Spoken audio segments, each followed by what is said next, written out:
Okay, what we are going to look at now is the method we're going to use to solve quadratic equations when we cannot factor them.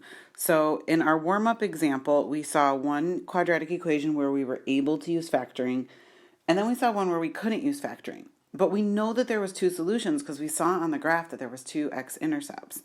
So what we need now is something called the quadratic formula. Okay, now before we learn about the quadratic formula, a couple things we want to keep in mind. One, it can be used to solve any quadratic equation, which is really nice. So anytime you think you run into an equation you can't solve, just know that you have the quadratic formula and that can help you solve it.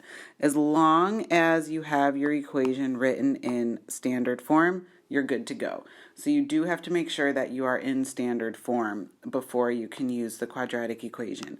And just a quick reminder,